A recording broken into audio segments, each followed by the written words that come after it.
Halo, selamat datang di bacaan pekan kali ini, pekan dari tanggal 15 sampai dengan tanggal 21 Juli tahun 2024. Ambil hanya jika resonate, silakan lihat description box di bawah video ini untuk rangkuman bacaan pekan kali ini. Bacaan pekan lalu itu adalah tentang situasi yang menantang dan banyak ujian terkait dengan bagaimana kita bersikap ketika kita diberi tanda petik godaan.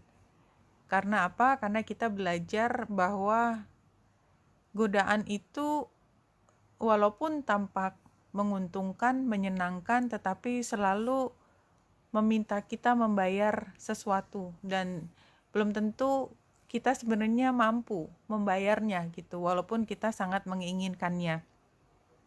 Oleh sebab itu, kita kemarin diminta untuk bersabar, tidak mengumbar diri, tanda petik ya, tidak terlalu optimis, berarti menahan diri, dan termasuk di dalam keinginan ataupun dalam bicara. Itu yang utama dari pekan lalu.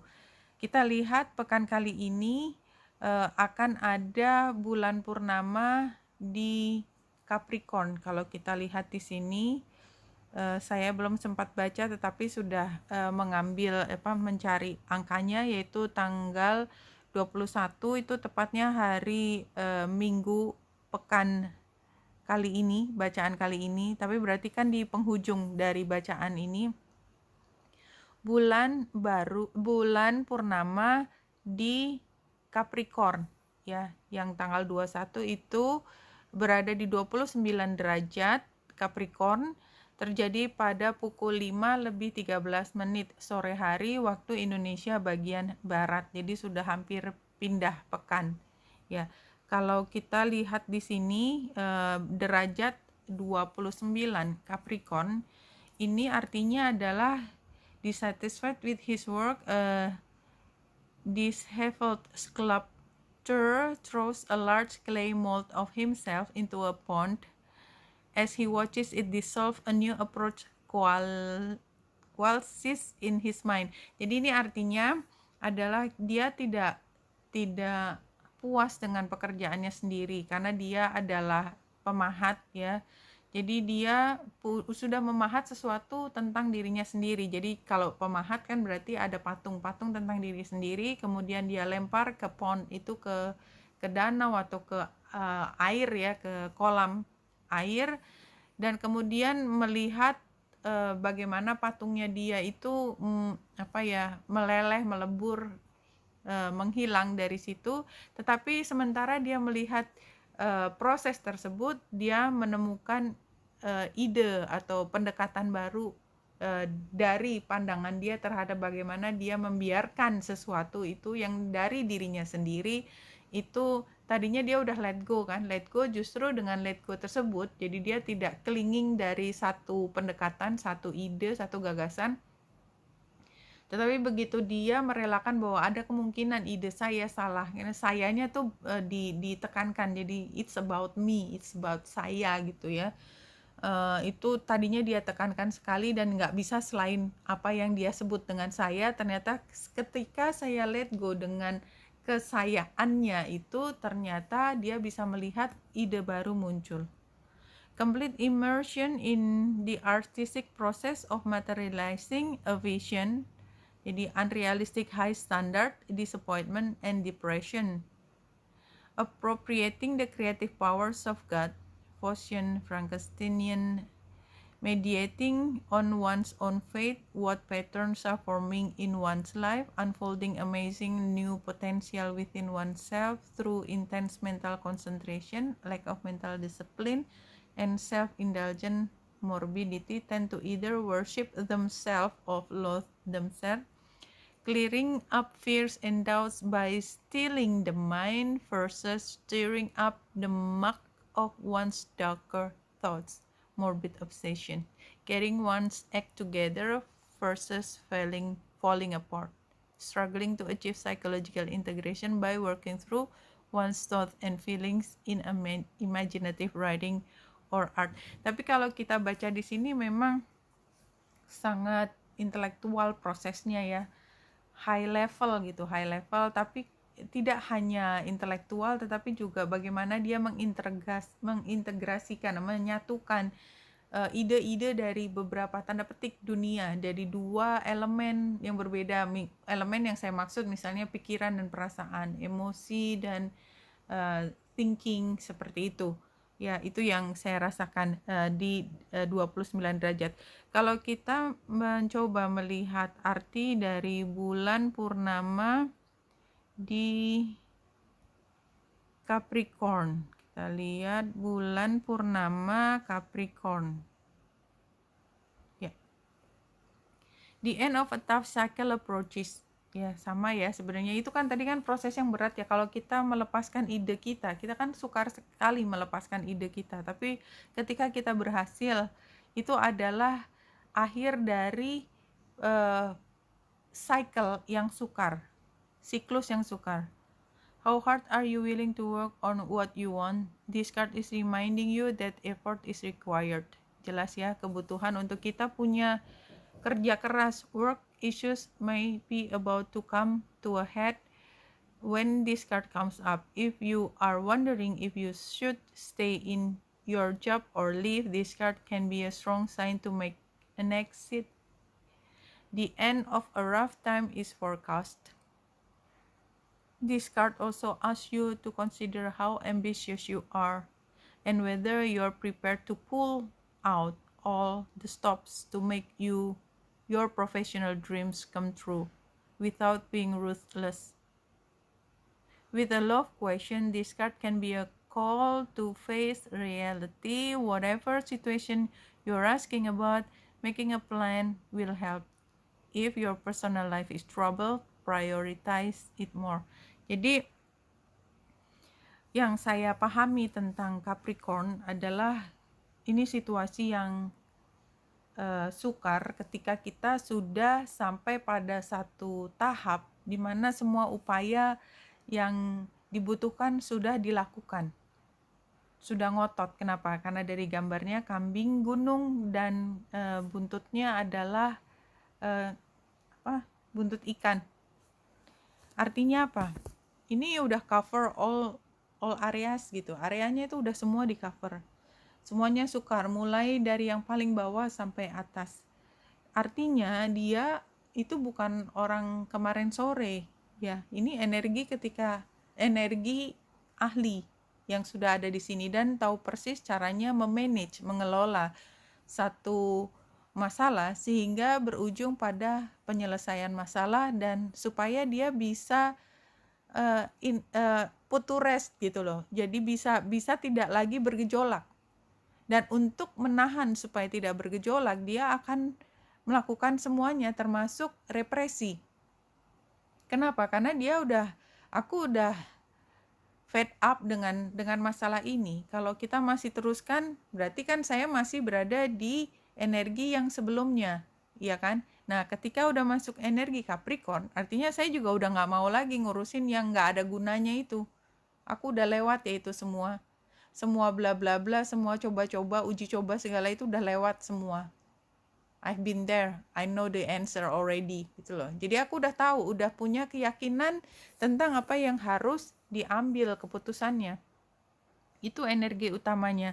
Dan oleh sebab itu, maka dia udah punya ketetapan hati untuk melakukan sesuatu, untuk menghadapi masalah dengan cara yang menurut dia itu udah hasil dari pengalamannya dia, dan dia tahu persis bahwa ini akan selesai. Makanya kalau misalnya ini masih tidak bisa ditahan atau ya udah gitu, berarti aku sudah mengupayakan semaksimal mungkin, I'm out gitu ya. Makanya di sini seperti itu jawabannya. Anyway, kita kembali lagi ke sini, kita mulai dari hari Senin ya, lihat ke bacaan yang lalu untuk Sabtu Minggu. Kalau hari Senin kita lihat bulan sudah ada di Scorpio pada hari Senin pukul 12 siang waktu Indonesia bagian barat di 7 derajat. Jadi kita masuk pekan kali ini dengan perasaan penuh curiosity, penuh rasa ingin tahu. kebutuhan untuk melakukan investigasi, mencari informasi lebih jauh untuk kita mampu mengerti sebenarnya ada apa di balik ini. Energi Scorpio bedanya dengan energi Virgo adalah Virgo menggunakan hanya logika. Tetapi kalau Scorpio itu udah lebih jauh dari itu. Jadi udah dicari dengan menemukan jawaban yang paling logis, tapi rasanya hati masih punya tanda tanya. Dan disitulah kemudian kecurigaan-kecurigaan yang sifatnya beyond gitu ya, beyond logical itu bisa masuk. Makanya misteri seperti jawaban kalau Virgo itu logikanya kita ya. Ini kalau rumus kayak gini maka jawabannya ini, dan itu sendiri untuk mendapat jawaban dengan rumus tersebut udah susah. Nah, kalau Scorpio rumus itu udah dijawab dan tetap masih ada tertinggal beberapa pertanyaan, maka kemudian masuk seperti superstitious ya. Oh, barangkali ada jawaban lain, misalnya spiritual, oh ini mungkin hantu, oh ini mungkin kayak gitu-gitu yang tidak sepenuhnya kita bisa jawab dengan logika. Itu kan bukan jawaban logika gitu. Tapi saya tadi hantu segala itu cuman contoh ya, cuman contoh. Intinya adalah ada jawaban di luar nalar yang kemungkinan justru itu adalah yang paling benar dari pandangan energinya Scorpio. Jadi ada sesuatu di balik itu. What is it? Nobody knows. Makanya kita perlu tahu.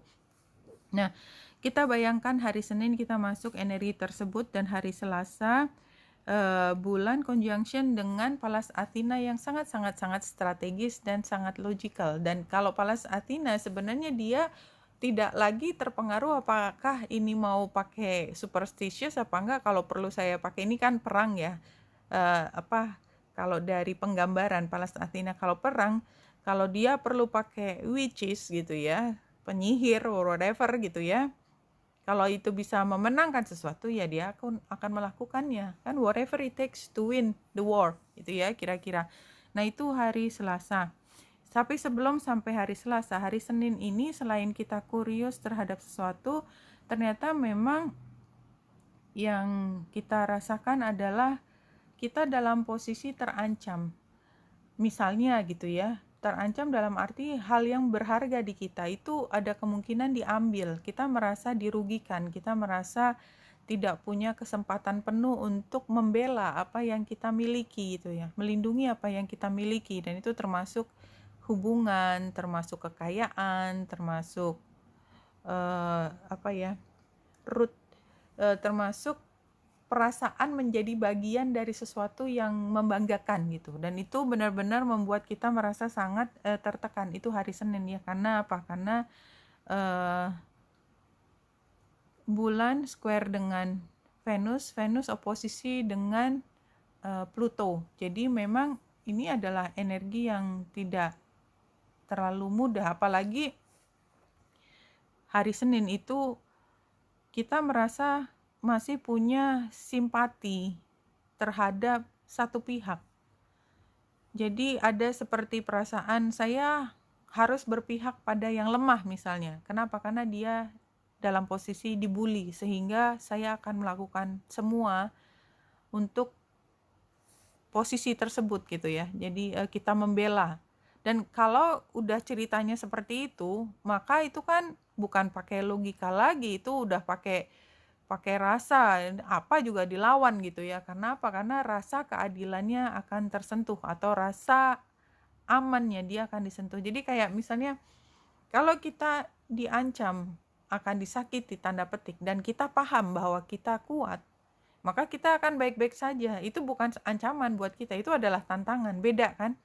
Tapi kalau ancaman itu datangnya pada orang-orang yang kita cintai, dan kita nggak bisa 24 jam melindungi mereka gitu, dan kalau sampai ada apa-apa itu salah saya semua rasanya gitu ya. Walaupun sebenarnya siapa yang melakukan violence gitu kan bukan kita, tapi kalau sampai terjadi pada orang yang kita cintai, dan itu gara-gara mereka menyerang kita tetapi dibelokkan ke orang yang di dekat kita, itu kan rasanya jauh lebih berat. Nah, kira-kira seperti itu hari Senin.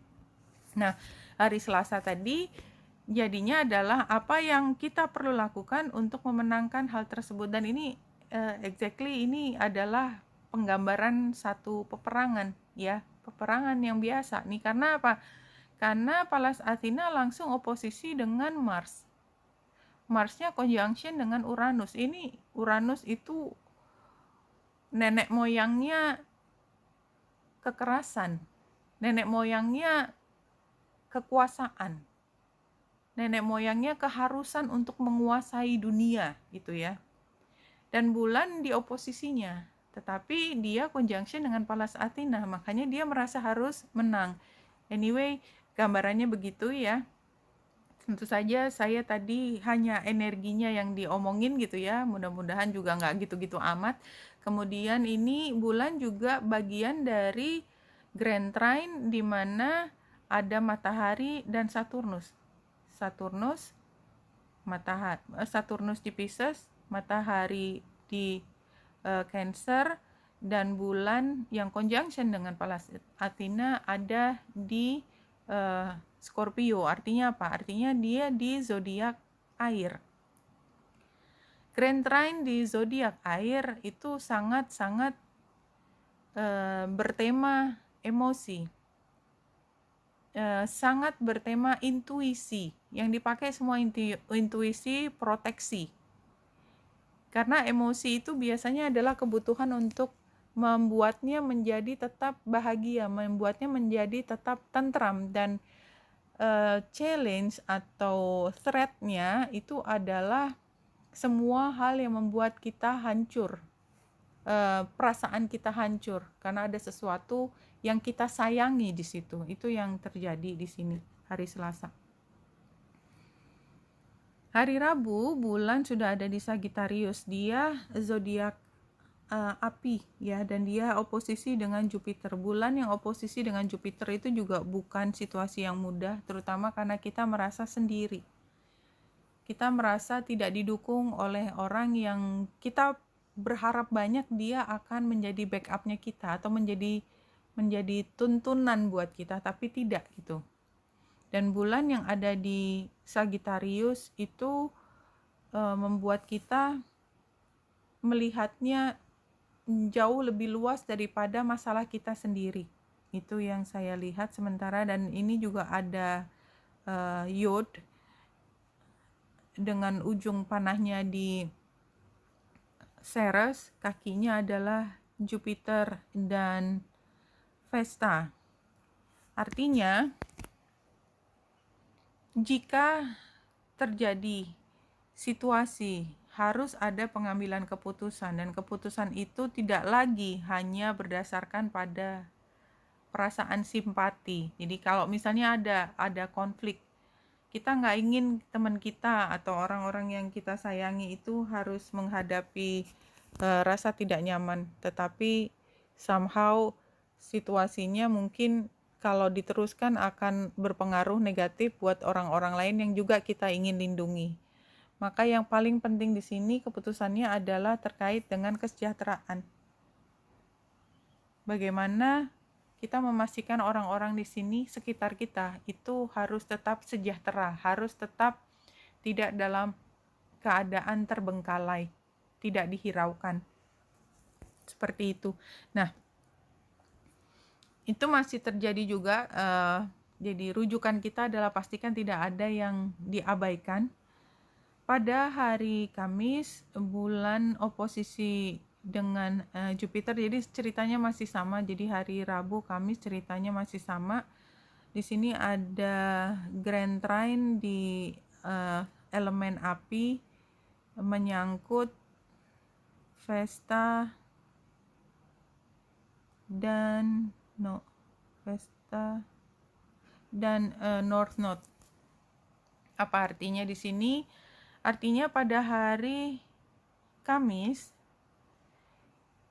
kita memahami bahwa kita harus berfokus pada apa yang bisa terjadi ke depan. Bahwa kita tetap harus mengikuti arahan dari, atau kita tidak ingin berubah atau disebut dengan pengkhianat. Kayaknya rasa itu yang terasa di saya ya. Kita nggak mau dibilang traitor aja. Kita nggak mau dibilang traitor karena kita berubah ideologi Kita harus lihat ke depan. Kalau kita mengambil cara yang tidak biasa kita lakukan, maka apakah kemudian kita dituduh punya keyakinan yang berbeda? Kira-kira seperti itu. Tapi tetap saja, yang paling utama rujukannya adalah bagaimana memastikan tidak ada orang yang tertinggal. Hari Jumat, ada satu yud lagi, bulan yang menjadi ujung panahnya, kakinya adalah Mars yang conjunction dengan Uranus serta matahari. This is very important ya. Jadi ini situasi di mana tekanan untuk membuat perubahan itu begitu besar. Semua orang udah nunjuk, kita udah nggak bisa lagi pura-pura nggak tahu bahwa kita harus berubah. Sekarang yang paling penting adalah kita memahami apa yang kita rasakan. Kembalikan lagi ke hati kita. Apa sebenarnya idealisme kita? Luar biasa. Iya, kira-kira seperti itu. Hari Sabtu, ini bulan conjunction dengan Ceres, kembali lagi ini membentuk yang yod tadi, berarti memang kembali lagi kayak kita diingatkan terus ya pada pekan kali ini. Pastikan anak buahnya kamu semua atau orang-orang yang menjadi tanggung jawabmu itu dalam kondisi terproteksi. Apa sih yang menjadi tantangan atau ancaman di sini adalah pembelajaran kita. Jadi ini adalah situasi di mana kita sedang membawa kelompok kita yang kita pimpin berjalan atau melakukan transisi dari satu tempat tanda petik ke tempat lain. Dan kita harus memastikan semua yang berada di belakang kita, yang mengandalkan keputusan kita itu dalam kondisi terproteksi, is very clear. Jadi di sini memang dari beberapa hari ini adalah bagaimana kita mencoba untuk memproteksi orang-orang yang kita cintai, orang-orang yang menjadi tanggung jawab kita supaya mereka aman. Hari Minggu, bulan akan conjunction dengan Pluto. Ini adalah rumus dari feeling heavy sebenarnya ya, karena kayaknya kita sampai pada titik this is the best that we can do gitu loh. Kita udah melakukan semua yang kita lakukan. Kita harus somehow bisa menerima kenyataan ini. Dan harus bisa menerima bahwa kita nggak perfect gitu. Bahwa masih banyak yang harus kita pelajari. Bahwa yang kita lakukan dan tidak sempurna itu menjadi sorotan dan kita dikata-katai sesuatu. This is so sad, tapi memang begitu gambarnya. What can I say?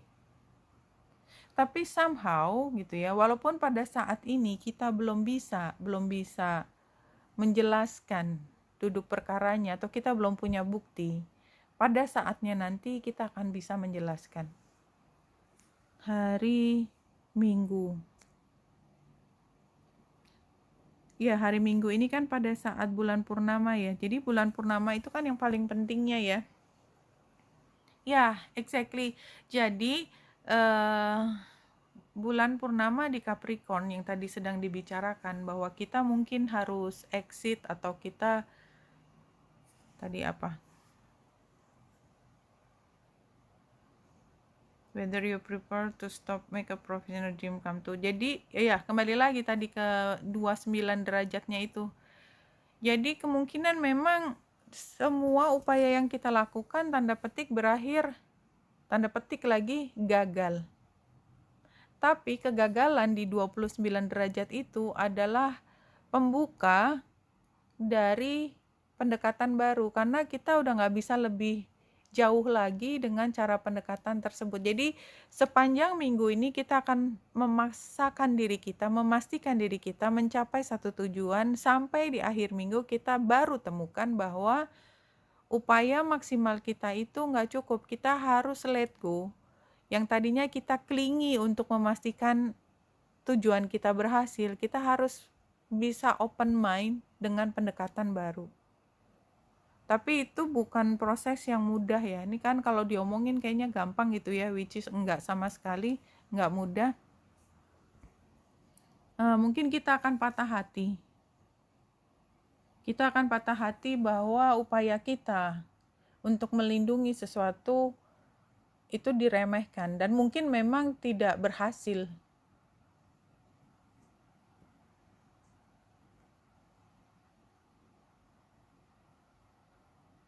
The Angel Rush Bar 279. Iya, 29 kan sebelum mulai ke satu lagi. Udah pol banget. Tell me the truth, I ask love. What are you? I am the everlasting life, love said. I am the recurring joy of living. Karena ini kata yang dipilih adalah recurring. Jadi joy-nya itu ada, tetapi dia harus berhenti dulu karena dia harus kembali occur, ya, kembali terjadi. Jadi joy-nya akan hilang sebentar, tapi dia akan ada lagi. Dia ada di dalam satu siklus. Tell me the truth, ask love. What are you? I am the everlasting life, love said. I am the recurring joy of living. Jadi ya, expect tidak semua yang kita inginkan bisa berhasil. Tapi kita akan mengupayakan dengan semaksimal mungkin. Jadi memang yang kita hadapi itu adalah satu masalah besar penuh dengan misteri, ya, gambar rubahnya. Dan itu membuat kita terpacu untuk mencari jawaban, untuk mencari yang lebih baik dan lain sebagainya. Kita seperti kuda yang dipecut ya. Jadi kita ada tekanan luar biasa, tetapi pada waktunya nanti baru akan terlihat gitu. Tapi itu kan bulannya di sebelah kanan, jadi belum terjadi. Yang ada sekarang kita dalam posisi tertekan, pressured untuk kita melakukan sesuatu. Yang sudah saya ambil ada beberapa. Yang pertama dari kristal ini, Polychrome Jasper Belonging is a shaman stone that assists the traveling between worlds. Ya, jadi kan di sini ada transisi dua dunia yang berbeda, offering protection while you travel.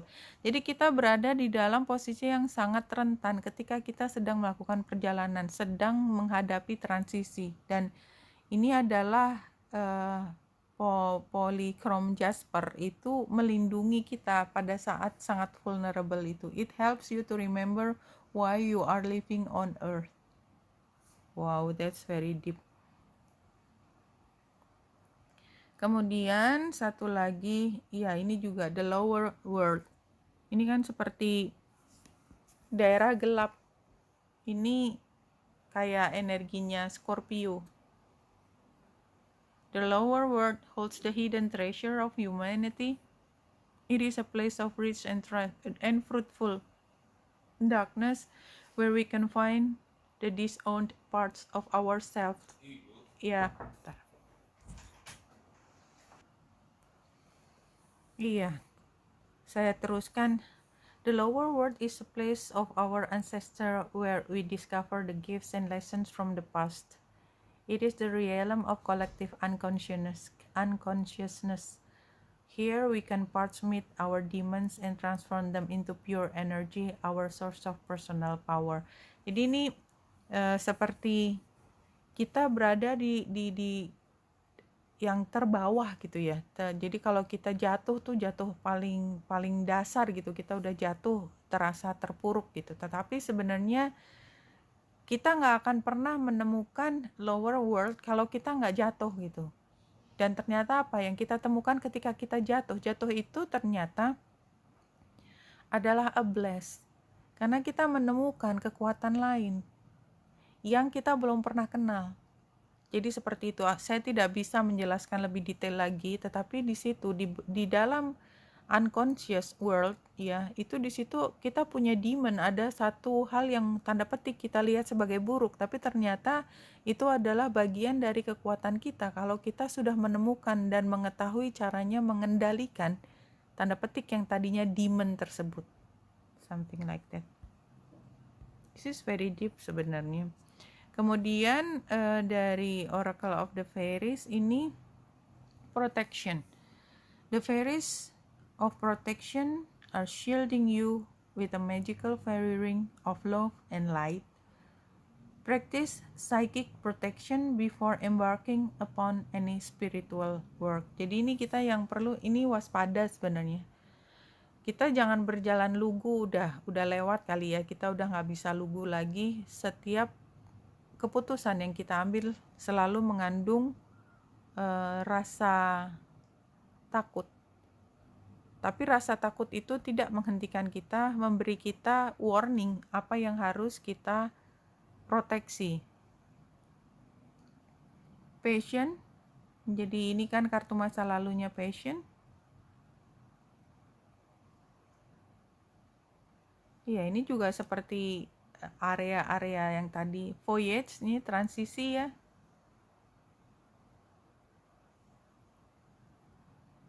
Forgiveness.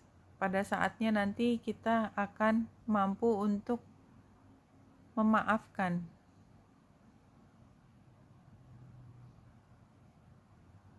Sunset signifies that a new cycle has begun. Jadi ini memang pengakhiran, tapi sebenarnya bulan purnama sendiri itu kan memang temanya pengakhiran. Awal itu bulan baru. Jadi ini bukan jatuh atau bukan akhir atau penutup yang mudah, apalagi di Capricorn ya. Tapi kita harus bisa melewatinya dengan pride. Saya pikir itu ya yang utama ya. The Lady of Lightning, surprises, sometimes shock, total paradigm shift. Ini juga kembali mengingatkan bahwa kita dalam perubahan, ada sesuatu yang akan berubah. Yang ekspektasi kita, harapan kita akan optimis. Ya, kita akan berani maju, aggression. Tapi optimis yang sifatnya masih lugu ya, karena dia prince. Dan hidden influence-nya adalah spirit communication, paying attention. Jadi kembali lagi, kalau kita jatuh, kalau kita tadinya optimis dan kemudian menjadi jatuh dan hampir dipenuhi rasa optimisme, cobalah untuk dengarkan sesuatu, apa pesan dari tanda petik kejatuhan kita. Beri perhatian. Sepertinya kita menemukan demon tersebut adalah bagian dari kekuatan kita. Advice-nya adalah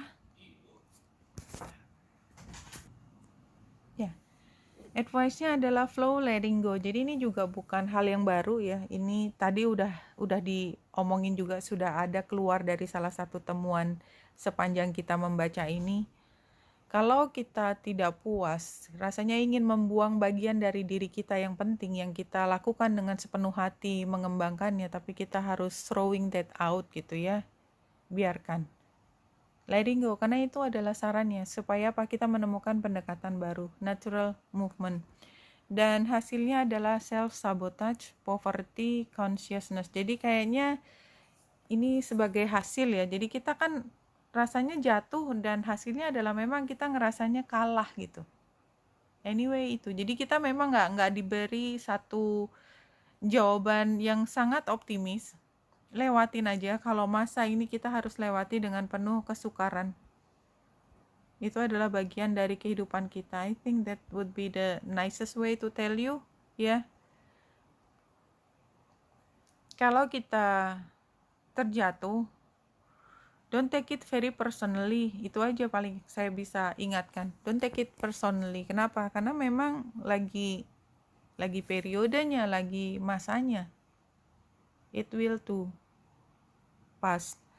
Nah, ini adalah oke. Ini court card-nya ada 3.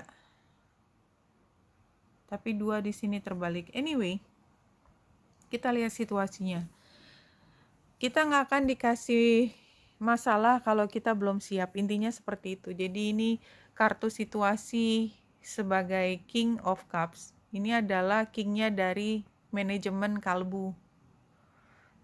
Ya, wise, emotionally mature, experience, composed. Ya, jadi dia biasa aja gitu, kalem, healer, counselor, father. Coba kalau kita lihat gambarnya. Dia duduk di tahtanya memegang cups, sebelah kiri memegang ini kan sebenarnya untuk bahwa dia dalam kemampuan memerintah tangan sebelah kirinya. Kanan cups itu emosinya. Dan di bawah itu penuh dengan gejolak. Kita lihat air, emosinya bergejolak, tetapi dia tetap duduk dengan tenang. Apa yang menjadi challenge adalah lacking of sign, emotional breakthrough, restlessness. Jadi kita itu memang gelisah, kita takut, kita khawatir, kita nggak bisa menenangkan pikiran kita. Advice-nya, kita yang harus maksain diri supaya kita bisa tenang. Jadi apapun kita harus kendalikan. Kita tahu emosi kita sangat luar biasa, tapi lakukan pengendalian diri. Outcome-nya, ini outcome-nya adalah semua perilaku bicara tajam, tidak proporsional. Baik tidak bicara sama sekali, atau kita ngomong tanpa tedeng aling-aling, menuduh dan bicara keras ke banyak orang. Jadi ini sebaran ini mengatakan bahwa kita sebenarnya mampu, tapi somehow kita tuh dilanda rasa stres yang besar, mungkin tekanannya juga luar biasa. Yang kita bisa lakukan hanyalah kita berusaha untuk mengendalikan diri kita, tetapi somehow kita mungkin nggak bisa tahan, kita tetap akan punya reaksi emosi dan intelektual yang tanda petik mengganggu. Tapi itu sangat manusiawi sih kalau menurut saya. Hanya saja sudah diingatkan. Oke, untuk menutup dari bacaan pekan kali ini,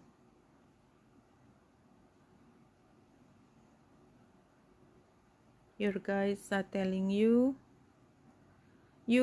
alone can make a powerful difference in restoring your planet to a healthier state. The planet herself is helping you do this because her natural state is that of perfect balance and health, as is yours.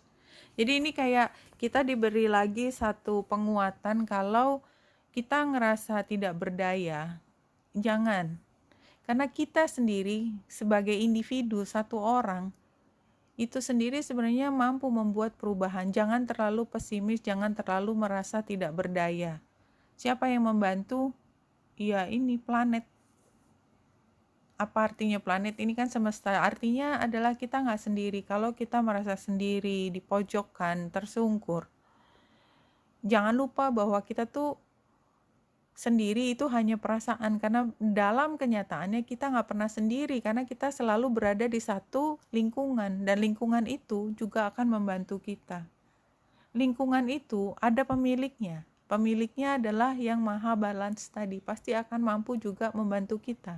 Kenapa? Karena kita sebagai badan dari bagian planet ini punya fitrah untuk menjadi balance. Begitu juga lingkungan kita yang bagian dari alam semesta, seperti itu. Oke, Wenita Indrasari di sini, semoga membantu. Salam hati dan cahaya.